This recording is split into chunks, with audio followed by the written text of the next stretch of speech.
Well, hey everybody. Today we're back in the wood shop and we're going to build a pretty simple project. If you watch some of the folks on YouTube, I think it's Dave Burns. Anyway, there's a guy that runs a ton of these, and he's makes a lot of queen bees. We don't want to make a ton. We don't want to make a ton of queen bees, but anyway, this is a 2-frame mating nook. So this is a full frame method. So the idea here, say you're cruising along, you're doing a hive inspection, you find a capped queen cell, happen to be on a frame, you pop that frame out, you put some food in there on the other frame, find another frame of honey or pollen, honey and or pollen, put it in there, and depending on the development of the cell that you found, in a couple weeks you've got a queen that could fly out, be mated and returned, and start laying. And then you just open it back up, you see successful evidence, then you can start increasing the colony size by adding room as needed. So these are something I've been thinking about for a while. Honestly tried to avoid because I didn't want to make a bunch of extra unique equipment, but I think what this is for me is this is a very small resource. I'll just put it out at my in-laws' place, and if I happen to find a queen cell out there, I keep it loaded with these frames, and if I happen to find a queen cell out there, I'll be able to take advantage of that instead of having to destroy it. You know, that's my line of thinking. So, get a bit long-winded here. We're going to start off with the building process. It's pretty simple. Hope you stay tuned. Okay, so we're going to start on the arm saw. We need to make 2 pieces that are 19 3/4 inch long. While we're still here at the arm saw, we're going to take this is a 1x8, and we're going to cut it at 9.5. The last cross cut we're going to have for a little bit will be the bottom piece, which we're going to cut out of the same 1x8. It wants to be about 21 inches. So something that I find useful, especially when you're making projects that use a lot of repetition, is I make a pretty generic cut list. And then as I get the pieces cut down to final size, I'll put a check mark or some other way that I know that I've got those pieces I don't need to do anymore. We're over at the table saw, and we need to take the pieces that we've cut down to 10 1/4 inch wide, 3.5 inch wide, and 5 inches wide for the bottom. We'll be back and forth between the arm saw and the table saw, but this is how we're going to get going. Next step. Now we have the ripped to width pieces that we had already cut out to length. Before I go any further, we're going to cut this out. This is just a really simple hand-drawn line. This is going to be for the entrance. There's several different things you could do. You could cut this piece shorter and then put it up off the bottom. You could drill a hole. You could put an entrance disc on. For me, just keep it simple. I'm going to make this little radius with the bandsaw. I just got this bandsaw the other day, so got it tuned up and working, so I'm pretty excited about it. So now we are ready to assemble it, and what we've got is we have a side, we have the back, and then we have the other side.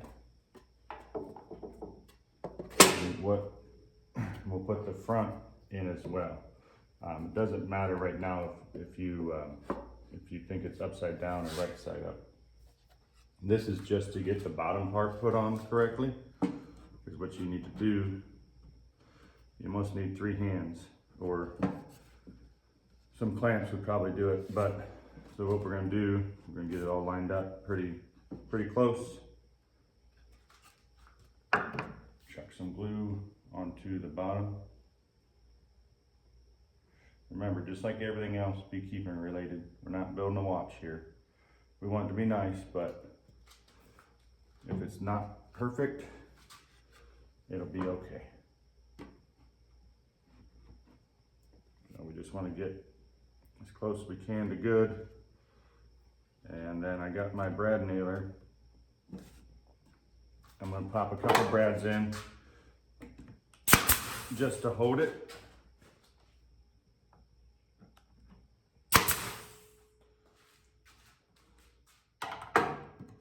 Make sure things are tight as we can get it in the bead business.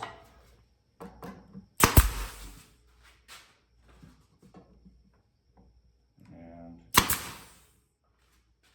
we'll come back later and get the we use regular nails. Okay, now here, this is where, you know, we're going to put the front and the back on. That's why I said earlier, don't worry about if the top or if the front and back were upside down or right side. So just a little bit of glue. And I just slid that down. Try to get it flush enough. And then we'll hit it with the brads, just a couple again, just to hold it.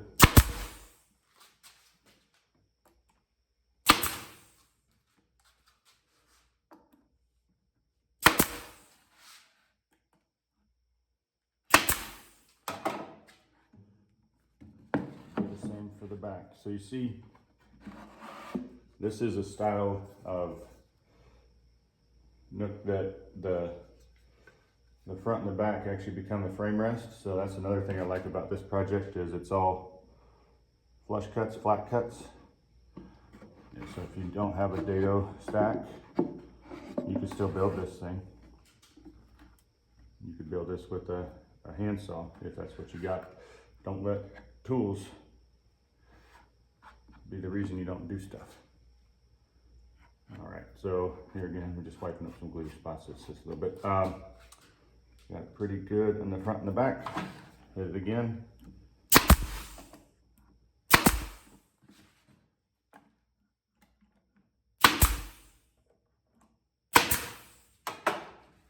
All right. So that's good for now. The last thing we'll do before that is, there's a couple pieces, I didn't show you cutting them out, but they're 3 inches by 5 inches. And those are the handles that turn into the cleats. So all we do with those is we just put a little bit of a squiggly line and then try to get it flush with the top best you can.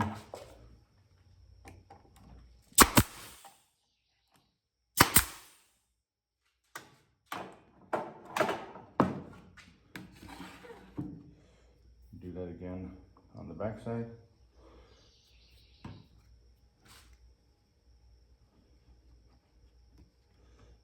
Do your best, get it flush as you can. Couple staples to hold it. Okay, so I told you at the beginning, I think you saw on my cut list, that this piece, it does have a measurement or to fit. One thing that I found during this project is this is a great time if you've got scrap pieces laying around, something like this, even stuff like this, wonderful. The reason why I put it to fit was we're gonna make that telescoping cover. And so might have gave you the wrong number on that one, but again, just make it fit your application. What I ended up with was a piece, because I didn't have any scrap pieces that were long enough. I changed up my style here. So this is your lid, and that's probably good enough. You just have a little board that sits on it. I do like to make the cleats for it, and that's pretty simple. And that's where the scrap pieces are wonderful. So we'll go cut a couple scraps the same width as the lid, and then we'll come back. So the last step, we'll put the cleats on. The way that I do that is just lay it on the table saw, put a little bit of glue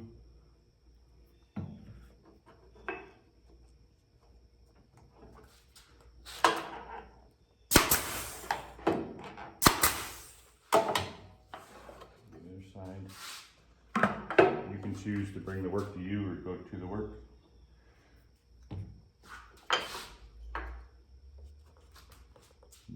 The fence is nice, keeps everything flat.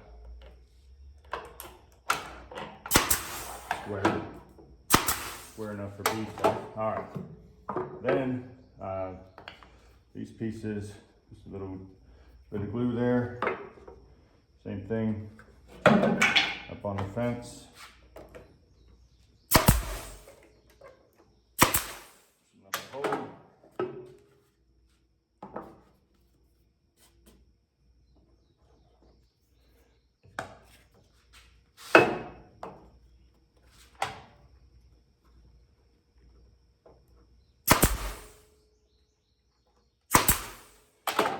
And there you go. So that brings up the box.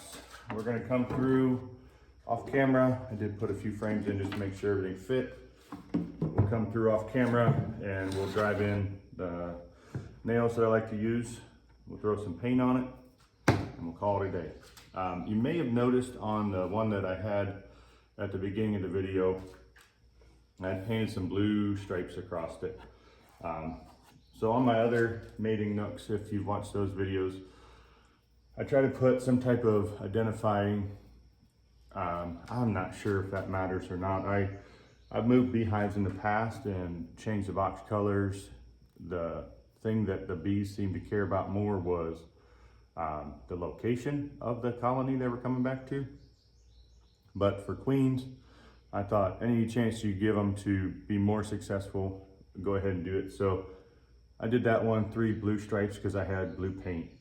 This one will probably be blue, but it might be a different shape or something like that. Yeah, if you look over there in the corner of the frame, that's the 3 colony mating castle that I built. Excuse me. So anyway, hope that was interesting or at least useful for you. If you got any questions or comments, go ahead and leave those below. Thumbs up are always appreciated. Share it. And if you got anything else, let me know. Thanks for watching.